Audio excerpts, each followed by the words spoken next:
Hello there. Welcome to a Talking Bollocks special, nay, a Bollocast, and it is about Acid Rain. So yeah, I know, I'm sorry, totally hogging my own podcast here, but it's the first album for 29 years, you know, so I do think it's only fair that we use every single string of our bow to get the word out about the new album, and this is yet another one. So I was down in Bridgend, I think end of March, beginning of April this year, 2019, and decided to do a podcast, or at least, sit down and have a chat with Jayce, all about the album, all about recording the album. At this stage, it hadn't been mastered yet.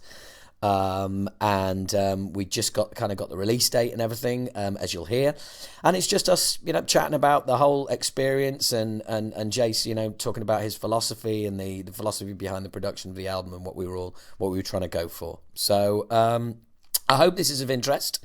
If it isn't, switch it off and go and do something that is interesting. But now you're here, why not stick around and have a listen to myself and Jayce having a little bit of a lovin' a few months ago.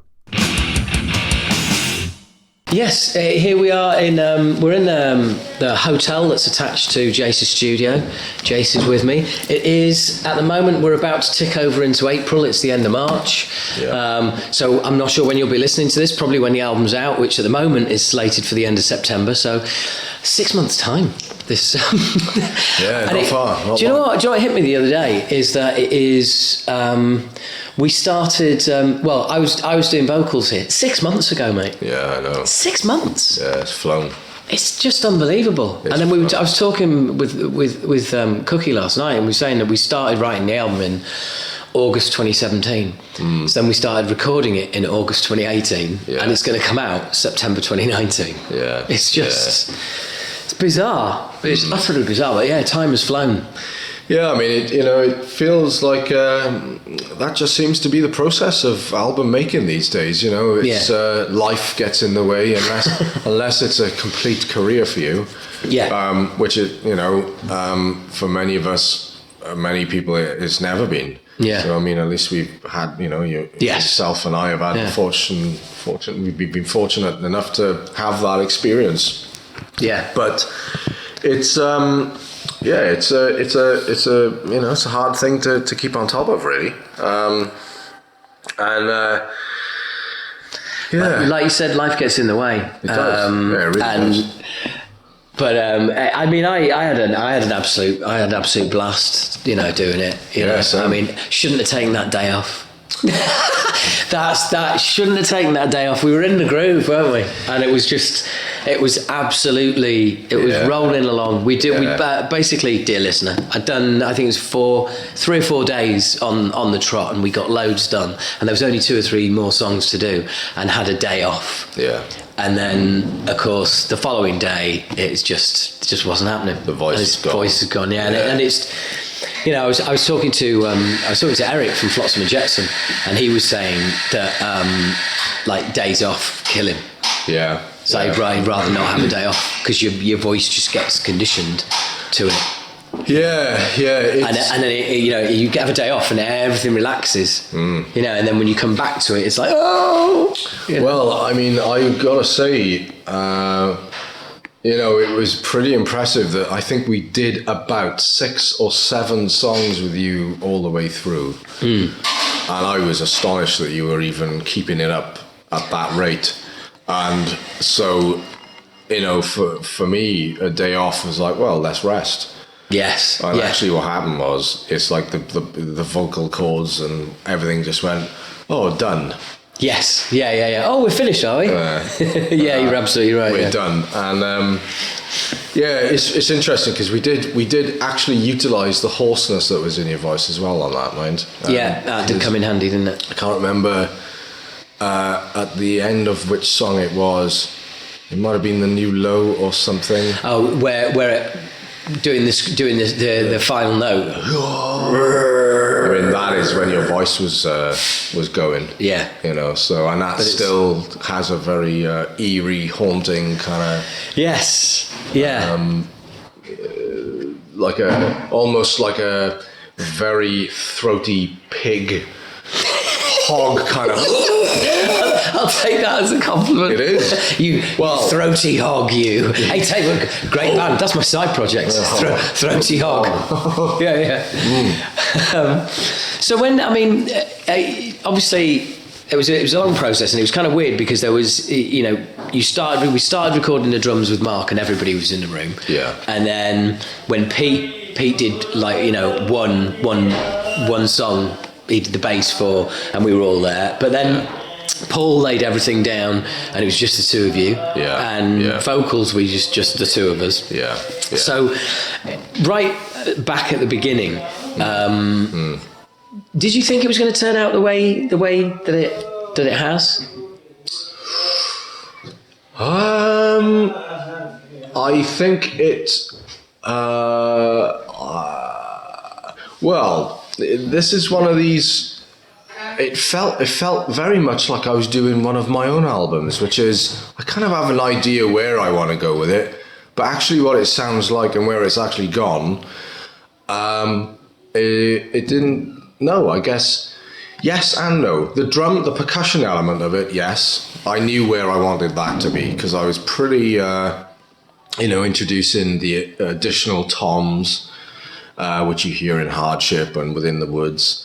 And on the intro, that kind of stuff was basically production filler. And so that side of it, yes. But the guitar tone, I mean, that was quite experimental because initially, we were aiming at the Black Album sort of, saturated, rounded distortion kind of sound. And where it's actually ended up being... is more of the Anthraxy kind of era sound. Yeah. Carcass, Anthrax. A bit more chuggy. Yeah, it needed to have... I could almost imagined like as if it just went... It evolved from the Black Album sound as we all were, we were all happy with and then, of course, when it got into the mix, it just wasn't cutting. It was just...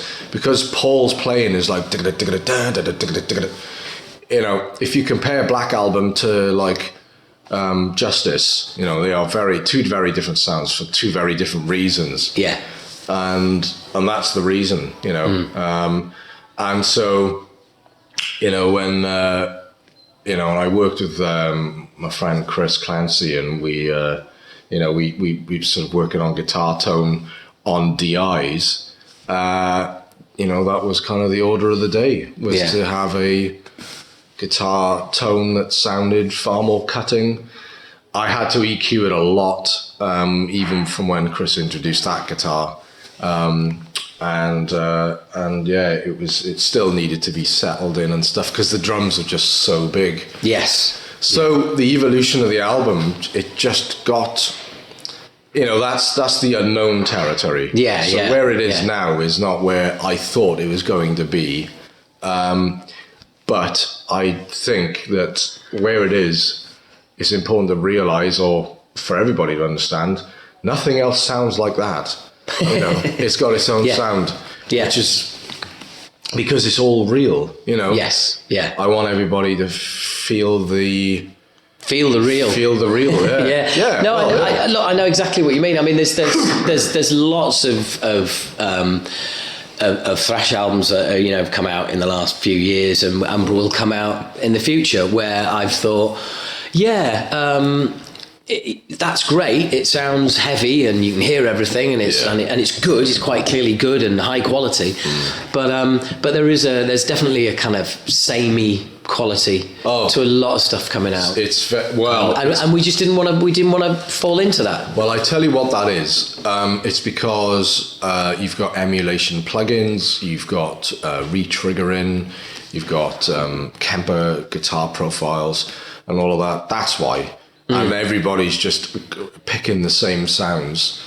the trade of engineering and producing a band is being lost. And that's my studio. I built it as a modern organic vintage recording studio. So that means that I want to get the best sound source recorded going in that matches a sample. Yes. And more often than not, you hear it from some of the youngsters I've had in the studio.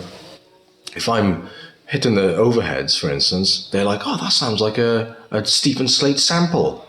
Well, what do you think that is? I mean, that's a real cymbal just being mic'd up right, going through Neves. Yes. So that's what my studio, thousands of pounds worth of gear. Yeah. And that's what I want. So I wanted to get the character of each member of the band. I feel that is the most important thing, and that's what's lost in modern metal. I think you're absolutely right. I think there's almost like generations coming through where it's like, they'll send you an email and it's like, right, okay, this is the guitar profile we want. These are the BPM of the tunes. Yeah. These are the drum sounds we want. Blah blah blah blah. And you could literally have the sound ready for them to walk in and just play the tunes. Or in fact, why play them? Just program the drums, get the guitarist to come in.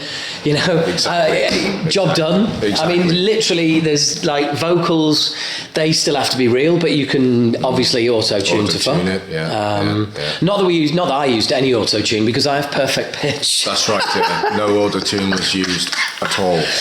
At all. At all. No. It's an absolute mess. It was never used.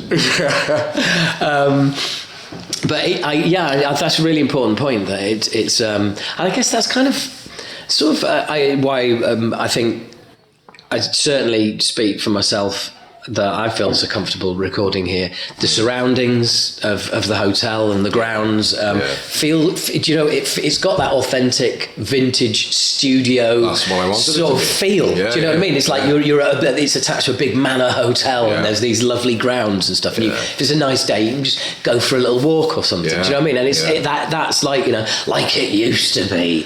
But it adds to that feel of and easy access from major motorways and lots of free parking. That's right. Did we mention the 2 bars and the award-winning restaurant? Yes, the 2 bars and the award-winning restaurant. They're also attached to the studio. But it all kind of, it's all about, I guess it all kind of feeds into the vibe, Yeah, it's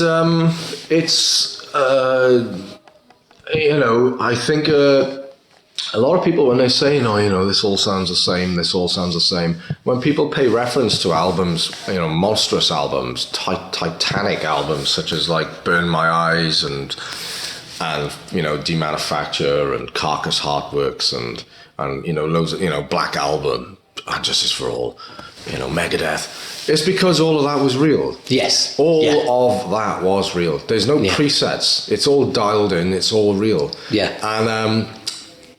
And it's very important. And I had Chris involved with me. I mean, we did. There was an element of programming that Chris did, re-triggering and all of that. But then, I then took it from there and mixed all of it in. Then, and my ears are tuned into more of the wanting it to sound real, big ambience. Guitars are cut through, But again, I think where we were all on the same page, where we might not have been with another producer, was size, the size of it.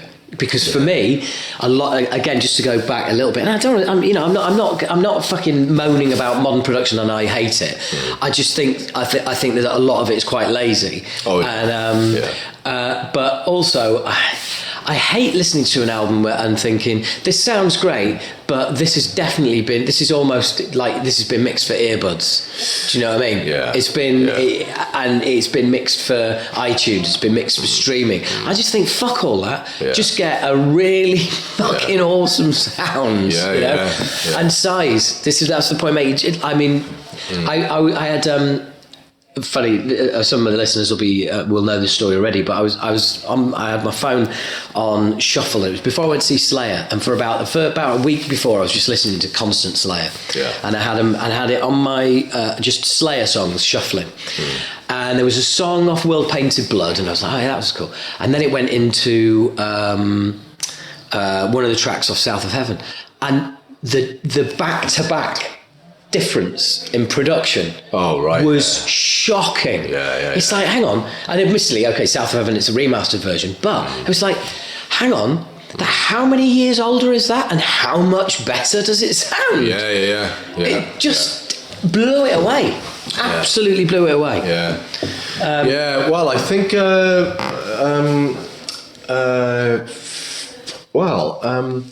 I was listening to some of the old Therapy, because I know you know Neil. I've met Neil through you. I was meant to see him in Limerick actually, but couldn't. There you go. We did speak about it, but Therapy's production on their stuff, like on the Nurse album and Troublegum, in my opinion, Chris Sheldon. I mean, they've kept that producer.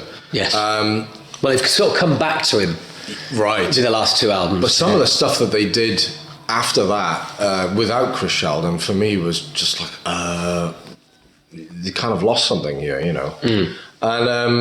I always listen back to those albums and think, oh man, the drums on those albums just sound immense. And it's because they're real.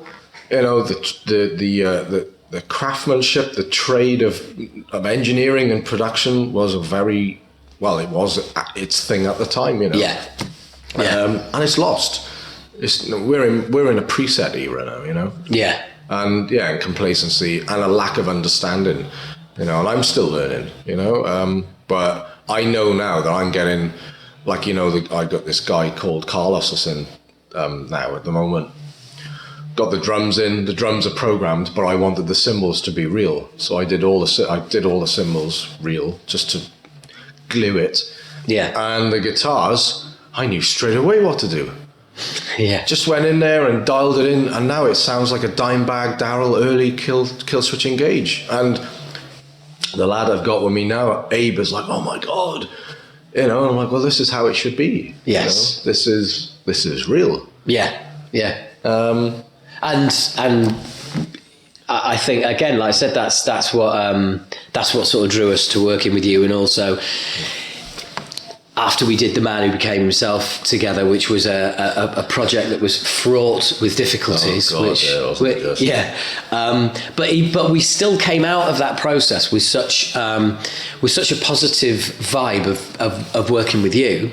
That when it became a possibility of like coming back to do the album with you, I know myself and Paul, not that, like, Cookie, Pete and Mark were like, oh no, I don't want to work, but myself and Paul were very, very kind of like, this would be really cool, because I'd never playlisted vocals before until we did Man Who Became Himself, which was just really challenging, and I like being pushed. I like being shoved out of my comfort zone, and I loved that. And then the feedback I got for the vocal performance on that song was like, fucking hell, right? Okay, this is properly awesome.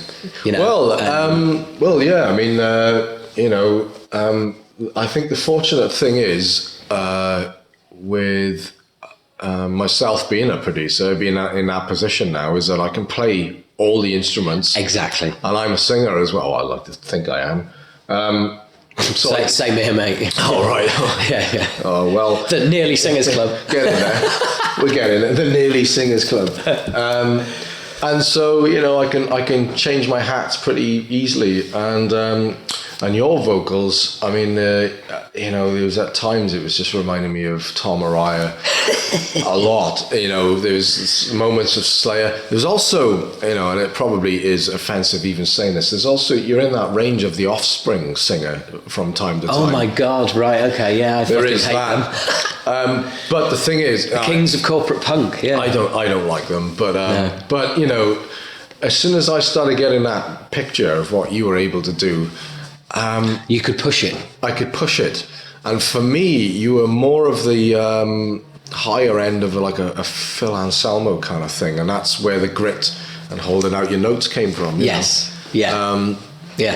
Because the idea was to really not de-characterize Acid Rain. It was to modernize where you were from, 28 years ago on your last album to where you are now, Well, do you know what? I played a guy last night two songs. Well, as you know, you picked the song for him to listen to, Hardship, and then he listened to Ripped Apart. Wow. And after Hardship, he took his headphones off. He had fucking tears in his eyes. Did he? Yeah, he was like, that's just incredible. He said, I know this is going to sound really weird, but it sounds like it could have been on Obnoxious. Really? But it also sounds like it couldn't be on him. He was like, it's just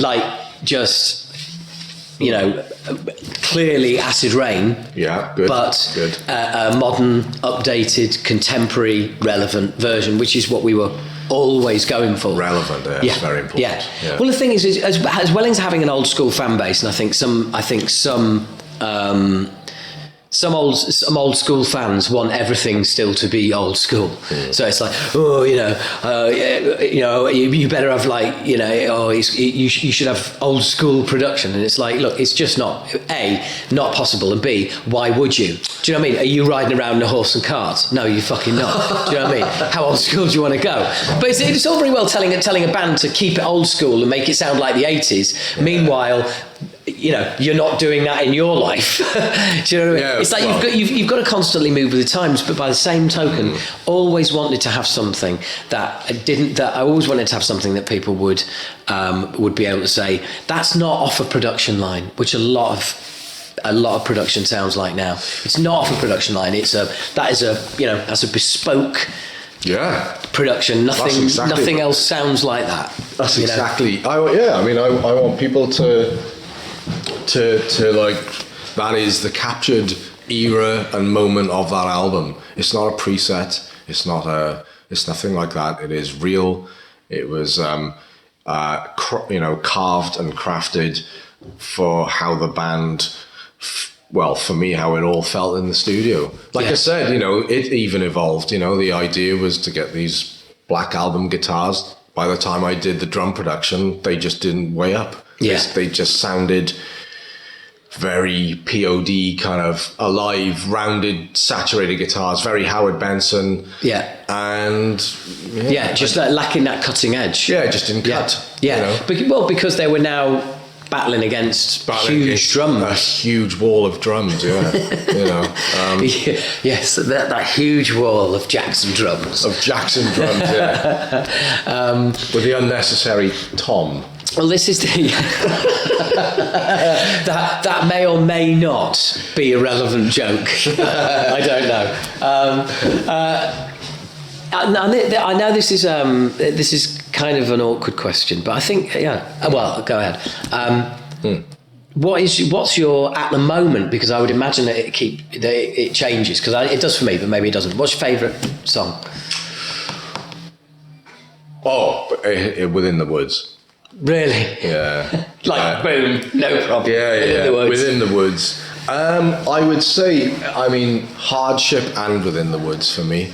Hardship. That's funny, because there's the two slowest songs on the album. Yeah, probably. I am a prog kind of, my stuff is like that anyway, and I would say Hardship for me. It was the first one that I mixed. Yes. And I remember spending, I think it was about a week and a half, 2 weeks, really fine tuning that, and trying to get it to really, right, okay, where is this going to go? Where am I going to end up? And I just wanted to strip it right back and just go back to the drums, introduce a lot of room ambience. And I just found that I was in this chase, because the drums were just getting bigger and bigger, and those additional toms. There is also an additional snare, which I paid compliment to the old, what's that Pantera song? Not Dominion, what's it called? Cemetery Gates? No. Dun-dun-dun, dun-dun-dun, dun-dun-dun, dun-dun-dun. Oh God, we're going to be it. It's like two men try and remember. Two men try and remember Pantera song. Oh, but yeah, I mean, there's that, there's like a snare with it, so that's when I introduced additional snares, because on the end of Hardship, it's like dun dun dun dun dun dun dun. Yeah. Dun, dun, dun, dun, dun, dun. There's so much in there. There's another load of snares. There's snares in the left speaker, snares in the right speaker, and snares up the centre. Snares to the left of me, snares to the right. To the left of me, snares to the right of me, stuck in the middle with you. So it was like, oh shit, now this has made a rod for my back. How am I going to get everything to sit on top of that? And that's where the guitar evolved, speaking with Paul. Paul was very clear, in all fairness to him, of where he wanted it to be. I think he was probably a little disappointed that the black guitar sound didn't end up being that way, but because I remember, because the thing is, and I, for the benefit of people listening who might not kind of when we're talking about how things grow organically and all the rest of it, is that when you get the guitar sound in the studio with Paul and you're both going, we're fucking more than happy with that, that's great, you're playing over dry drums, dry raw drums, literally as they sounded as they were hitting the room. But by the time you hear the album, what you're hearing is drums where every single drum and every single cymbal is EQ'd and everything everything sounds the best way it can. So once you've done that to every drum and the whole drum kit, and it's now sounding awesome, those guitars that you recorded over the drums in the room, which sounded amazing, no longer stand up. That's right, yeah. I mean, the long and short of it was that, as you say, the drums were raw. They sound very flat, very narrow, and so the guitars just sounded massive and almost lifeless in comparison to what they are now. So the guitars on the top of that sound huge. Now I could have made those guitars work, but it wouldn't have been right, because what started to happen was all this triple picking, all of that triple picking guitar intonation and meticulous picking was then being lost, because the guitars were more rock sounding than thrash metal. So because the huge drums coming up under that guitar sound don't change the guitar sound, but change the dynamic of the dynamic of how it all works, and it just got lost. And I remember Paul saying, that the triple picking was he wasn't really hearing it, and I thought, right, well, I really now need to go a different direction with the guitar. And that's when I think he sent me a few references, like Anthrax is what stood out the most to me. And in my own mind, Carcass Heartworks, I really wanted to get down that stressy sound, distorted. Recently voted the best death metal album ever. Oh, I agree with that. I agree with that. I'm not a death metal fan. I like Death. I like Death, the band, and then everybody else for me was just like a poor imitation. And I don't know, just everybody else never really. And then Heartwork came out, which is, in the history of death metal, it's not right at the beginning. It's been around a few. And when I heard that, and I was like, ooh, fucking hell. Wow. Yeah, I remember seeing that on Headbangers Ball, MTV, when they used to play music videos. It blew my mind. Absolutely blew my mind. That whole album was just incredible. Yeah. And, Colin Richardson, you got to give it to the man. He really he's also sort of been lurking. He was lurking in the background of this album as well, wasn't he, Colin? He was. You bounced quite a few mixes off him to. Well, Hardship was the first mix. So the process was I engineered, recorded, and produced the record, and then I was pulling in a friend of mine, Chris Clancy, in on the mix. Chris got diverted and distracted massively by other projects that were going to happen and ended up not happening. And if you want to know which projects they are, just ask me when you see me. So he couldn't commit, but what he did like a mix setup preparation, which is basically I gave him the session as it was. He then added some MIDI underneath the drums, and got some toms in there that he thought worked and stuff, and then gave it to me, and then I sort of took it from there and blended everything else in and tried and made it work. But in amongst that, because Colin was originally meant to come down for the drums, for the drum recording, and he didn't, because of said project.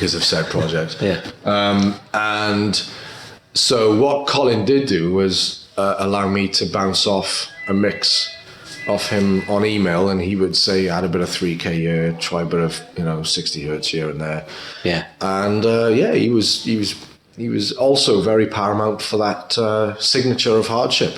He was great for that. Oh, that's awesome. So he was like a soundboard for me. Yes.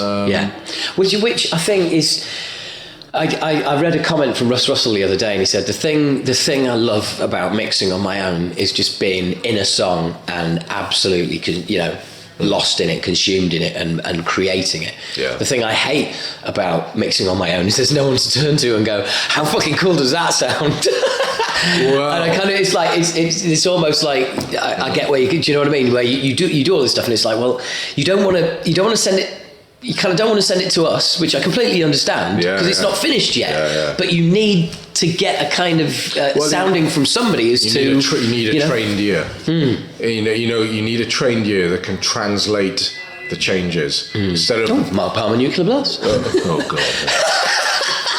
That's an in-joke, folks. But like you say, you do. You need that, and you couldn't. What better set of ears could you have than Colin Richardson? Yeah, exactly. Colin's. He's the right man for that, and he was. And I'm very complimentary of your work and ours. What more do you want? Yeah, absolutely. No, he's. I love Colin. Colin, he's a legend, in his own right. That man is, in my opinion, carved the modern metal sound really. Well, it started, two people, Terry Date with Pantera, and Colin with Demanufacture, which was a watershed moment in metal. I bought Demanufacture. And I was just like, whoa, fucking hell. This is, and it was from then on, it was kind of like the level that everybody wanted to be at, he really did pull it out the bag. Carcass, Machine Head, Fear Factory. It's ridiculous, isn't it? It was a hell. The 90s, I miss them. That was a really exciting era. The mid 90s, start like the Black Album, Metallica, and then Fear Factory, even Sepultura. It was just insane. It was a real. And it's funny you should say that, because being a bit older than you. A lot of people refer to the 90s. Funnily enough, I interviewed Bobby from Overkill the other week, and he said, the reason why we're still where we're at is because we didn't take the 90s off like some bands. And it's like because for a lot of thrash and bands that came out of the thrash scene, those early 90s, mid 90s were a fucking desert. And they were trying to have to take in Creator having kind of industrial overtones in an album, and yes, that did actually happen, folks. Renewal, go and listen. But there was so much other stuff going on. I remember getting getting hugely into stuff like 9 Inch Nails and Faith No More, and the musical landscape was changing, and then Pantera started, came in, and Sepultura started bringing it back towards, they're interesting, because of course they were kind of going down that, Roots has kind of got some new metal-y influences as well. So it's kind of the whole new metal thing, I don't even know what band is new metal and isn't. Korn. Okay. Anybody that wears a tracksuit. Well, look, the Godfathers of new metal. I believe you have to say that after saying the band name Korn. But for me, where it started changing again, if we let's just skip over new metal. If we're going to look at where it started changing again, I think it was Slipknot. because yeah. Slipknot, Yeah. I'll argue till the cows come home with anyone, ain't new metal. No. Because Slipknot is riff based. Yeah. Slipknot was taking that fucking massive heaviness, that huge sound of new metal, but kind of bringing it back towards more metal, and riff based songs, but also doing the Burton thing, doing the gruff voice, and the singy voice as well. And that's where it started changing again for me. I remember reading an interview with Kerry King where he was like, he was always very much like, no one impresses me, no one's pushing the boundaries, blah blah blah. And then I remember in an interview saying he heard the first Slipknot album and he was like, at last somebody kicking my ass, right? Somebody who's basically saying, you fucking better up your game, old man. And they did. And I mean, I don't think there's been anything since. No, I don't. Well, how can you top that? Well, last night when somebody asked me last night at the spoken word show, is there any bands? Oh, it was your what's his name? Abraham. Abe. General Zod. Yes, it was Abraham who said, like, is there any sort of bands that have come out, over the last X amount of years, whatever, that that you like, etc. And it's just like Slipknot straight away. Changed everything. Absolutely changed. Well, everything. I mean, I remember Slipknot and I remember Mudvayne. Those two bands. Oh man, Mudvayne, yeah. Like Mudvayne for me. LD50. What? And that is, for me, I have often said to everybody, that is the metal Pink Floyd. That album is brick in the wall era. The complexity, the genius level that is in that album must not be ignored. That album blew my mind. It was. And then everything else after that from them was total cack. I don't mind the second album. Oh really? Things changed. The more things. No, that's Machine Head. Oh, is it? It is. Yeah, shit, yeah. Well, we'll check after the interview. Yeah. But it's something like that. But no, I didn't mind that, and I saw them playing in London on that tour, and so got to hear a few LD50 songs as well. Right. But no, you're right. For me, after that, just complete cack. It was just like rubbish. Just threw away everything that made the band unique and interesting, which was the complexity and the arrangements. It's very rare that I've heard a band almost turn mature too quickly. If you want to, Well, the great thing is that I was very fortunate enough to tour with Chad because I went out with Hell Yeah, with Chad and Vinny. An amazing 3 weeks. I enjoyed it, and although Vinnie Paul from Pantera was there, I barely spoke to him really. We had a few conversations about things, but for me it was mainly sitting down and talking to Chad, and Chad was amazing, and I just wanted to pin him down about his vocals, and I mean, it was ferocious. No one sounded like that. That was a Dig. The first time you hear Dig, it's just like, excuse me? Well, oh God. Well, that whole throaty sort of, I mean, who was doing that? For me, it sounded alien. It almost sounded like a TIE fighter from Star Wars mixed with something else. It was insane. So I remember speaking to him about it, and I did ask, what happened with Mudvayne, and he just said management problems. A guy called Greg Toller, he was an absolute nightmare, robbed them. They knew that they were being robbed, and so that affects the morale. And LD50 was basically 4 years, maybe 5 years of them touring and building up towards that album. Right. And then, of course, after that album's released, well, you got to tour it. And then all of a sudden, the label says, as you know, a new album, please. 2 years later. I mean, you haven't got the 5 years of hunger and fire in you. So, mixed with management and financial issues.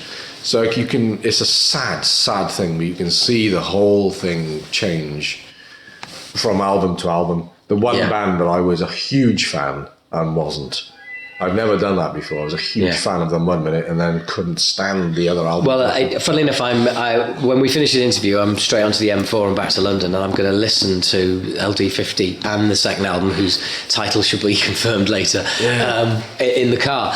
But bringing it all the way back to a little old UK thrash band called Acid Rain. Oh, yes. Yes, that's right, yes. Yeah. As regards the album, I remember, I think... There's only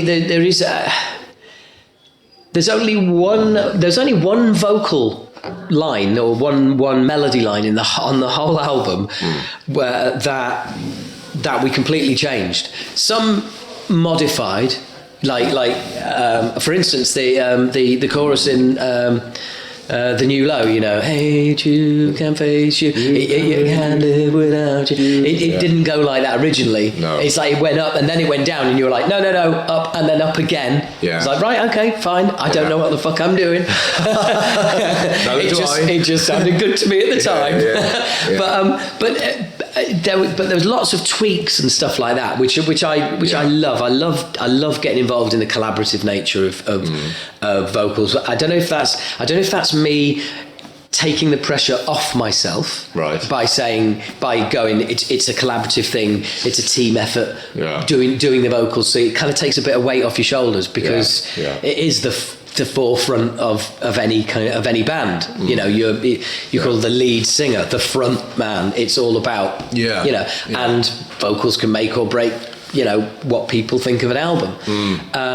So I think it's partly that, but also I think I love the creative process. I love the cut and thrust and I love it when somebody takes something I've done and improves on it. Do you know what I mean? Which is what you did. Well, I mean, it's producing for me is a new thing, I feel like I'm falling into it pretty naturally, actually, with ways of getting bands in, and I can clearly see where they need to be going, and that's ranging from pop music acts to indie to thrash to classical. And for me, there are bits of the 80s I love, and there's bits of the 80s I don't. And for me, when we were doing your vocals, I remember before it was actually the man who became himself. I remember hearing some of your early stuff, and then hearing Plan of the Damned, and it was Plan of the Damned for me that was like, right, here is a modern sound for that band, although very processed sounding. I felt as though Plan of the Damned lost something vocally.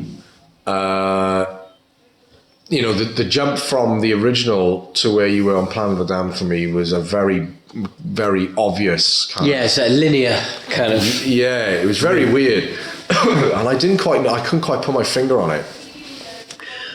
It was almost like the new metal Acid Rain, Plan of the Damned. So...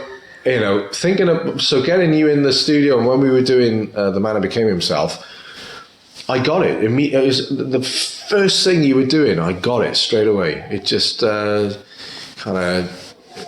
it's just like bang. Yeah, I remember you saying we listened to the demo. Yeah, we listened to the demo for you, and I just remember you saying, going, "Oh, I see what you're doing. You're doing a kind of sort of singy, sick of it all kind of thing." Yeah. And I was like, oh, fucking hell, yeah, he's just nailed it. Yeah. I didn't know that. Right. Yeah, so that was, I don't remember saying that, but I do remember like bang, and there it was, and I felt like I instantly knew where, we were on the same page. And so I knew where to push you and where to, let's not do this sort of dancing up and way. Let's not do that. Let's just like, way. Let's push that. Because you got it. You have that. Yes, you have that voice. But like you said, it's that flattening.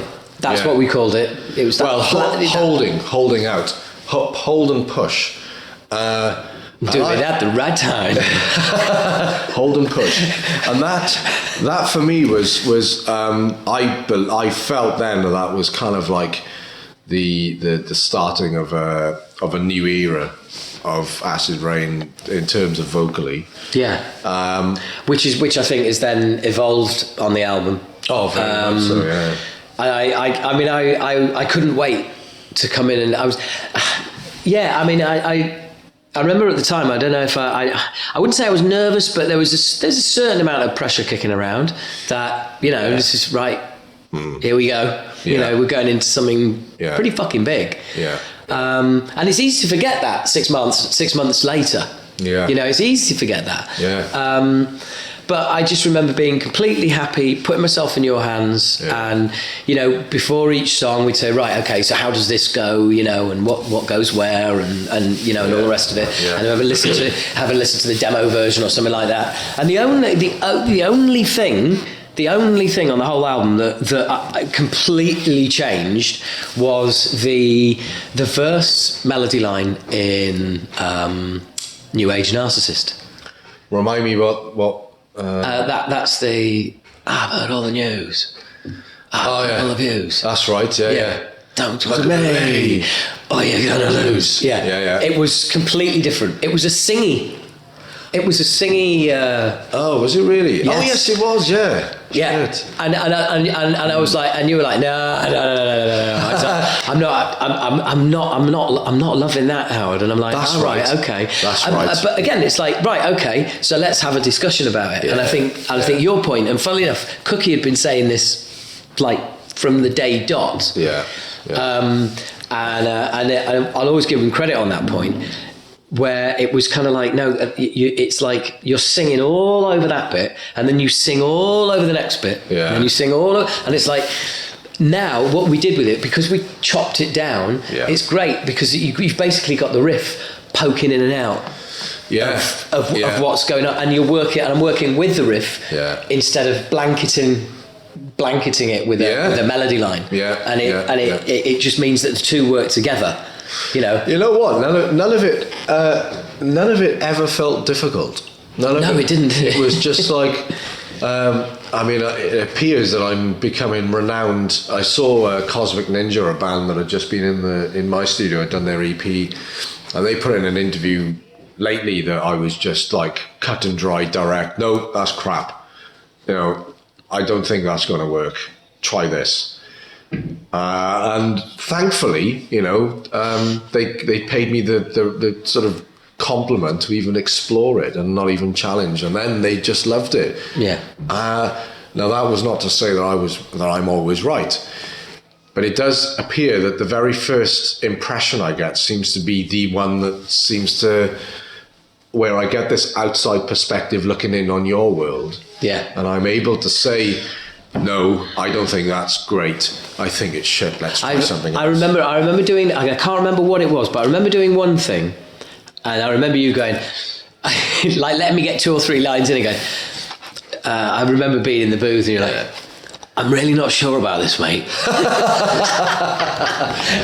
But I remember saying to you, I was like, dude, let me just finish these 4 lines, and then let me double it, and you'll see where I'm going and what I'm trying to do. Sure. And then doing it, and you're like, right, okay, cool, all right, let's do it. And then at the minute, I did the first line of doubling it, and you're like, oh right, okay, yeah, no, I've got you. Right. Yeah, right. Yeah, I'm on board.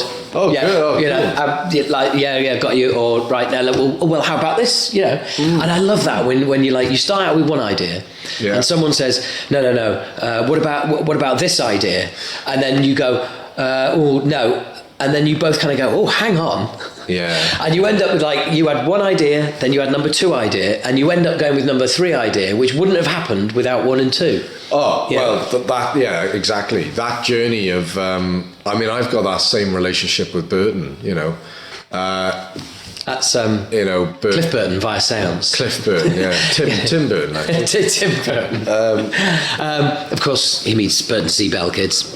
But yeah, when we did his album, it was very much, because he was doing scratch vocals in the studio, so he hadn't he kind of had a rough idea, and he was just coming out with it, and I would just be like, no. No. Now the difference there is that I've been following his work since I was 13. Yeah. So I know his voice I do know his voice better than he does.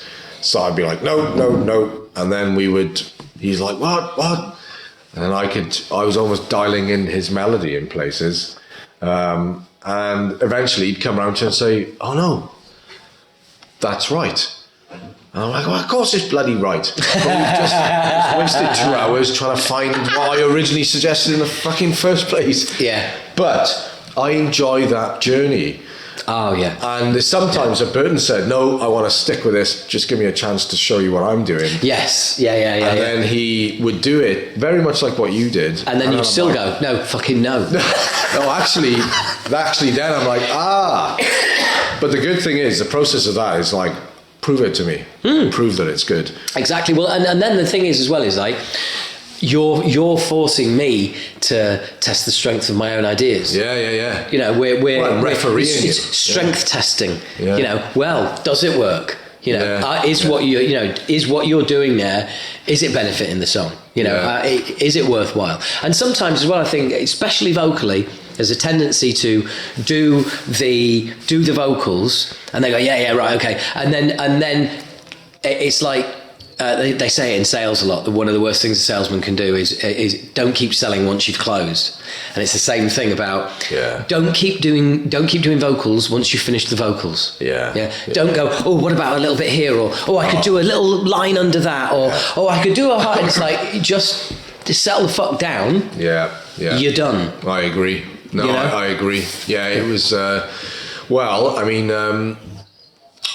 Your vocals, there's only 2 bands I've had in that have been an absolute breeze on vocal recording, and that's yourself and Aaron from Fire Fences. I mean, it's just been an absolute breeze. Paul on guitar was just... Well, that's where I was going to go next, because I know you had you two were just... Oh, we had a scream. I remember saying, and for any guitarists out there listening now, you know, prepare to put your fingers in your ears, because you're not going to want to hear this, or you're going to be utterly amazed that you had to... he tracked 2 guitars, but you had to do it again because they were so tight they started phasing. Yes, that's right. I mean, that's fucking ridiculous. Yeah. Phasing is why you can't just play the guitar once and copy and paste it and then say that's double tracked, because they will, because they're exactly the same. They will there'll be a phasing sound. Well, what would happen is that I would have. So you'd have your guitars banked on left, guitar banked on right, and I would pick the best section from one part of the riff on the left. Then I'd go and find the best section on the right bank of guitars on the right. You know, so that's tight on the left, that's tight on the right, little sections. And then I would put them one on top of each other so that they're double tracked. Problem is that they were so perfect that the guts was lost out of it. Yeah. It just went from... You know, like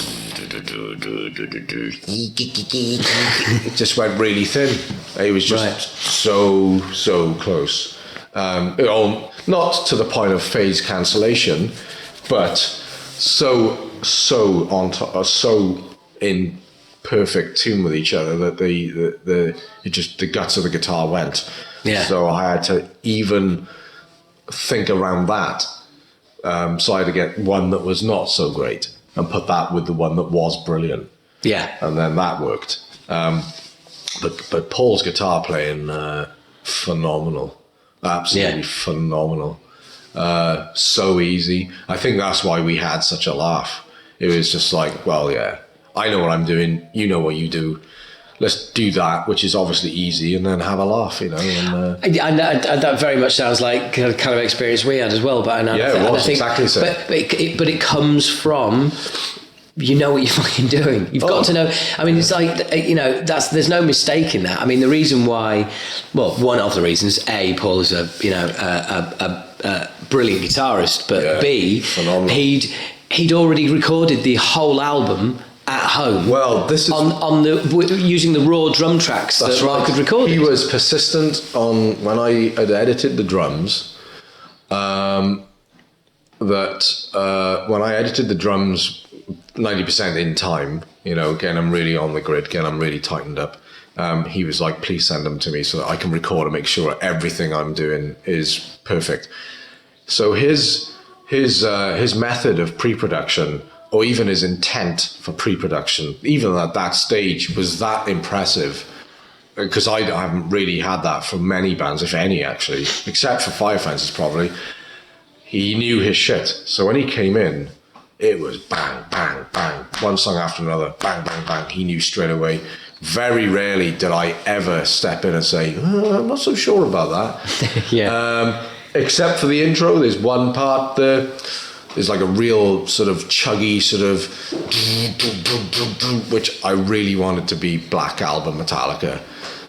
That was the only part that I was really like insisting on. No, it has to be like this. And he was like, please, do it like that. That was it. Everything else, I never stepped in once, But I think maybe you could sharpen that up a little bit, play that a bit tighter. Yep, agreed. And then by take 2, it was like, done, on we go. So impressive. Really, really was. I mean, that's when work's enjoyable, isn't it? Yeah. That's when you can do 4 or 5 hours and go, right, let's go to the pub for a meal. Yeah. Because you've done, you're just getting stuff in the bank all the time. Yeah. All the time. And you can just go like, right, let's take a few hours off, let's go and do something else. Or Yeah. And it was incredible. And Pete's bass again, because he did those at home. I mean, they were just tight, on point. But in all, man, it was just solid. Yeah. And Mark's drumming, it's so creative, really, really creative. And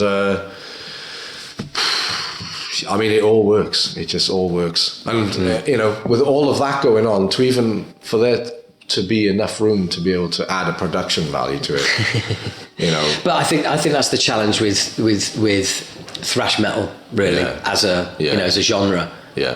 That is just, well, to the extent that, like, let's face it, back in the day, people didn't know what the fuck they were doing. That's why early thrash albums sound the way they do. Well, that's why thrash albums sound the way they do until Rain in Blood. That's right. Which was literally the moment where everybody went, oh, you don't have to have reverb in this genre.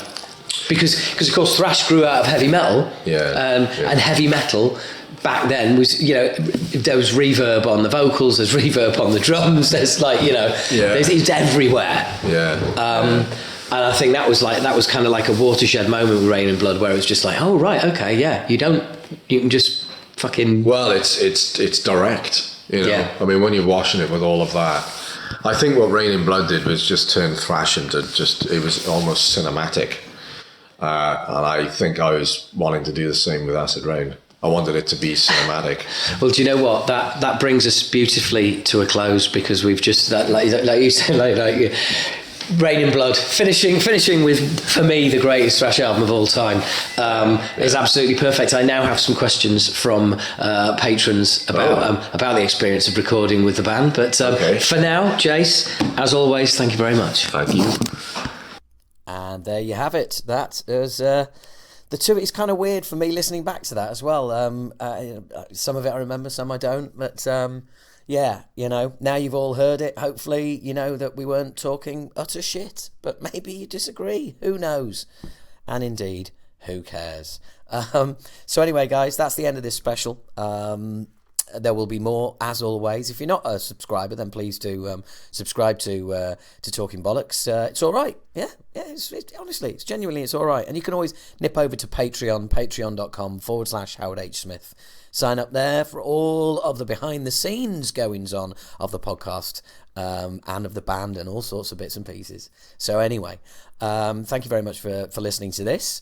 And please do share wherever you can, because you guys are my best weapon for trying to get this podcast even better known. So thank you very much for listening. Talk to you again sometime. Cheers.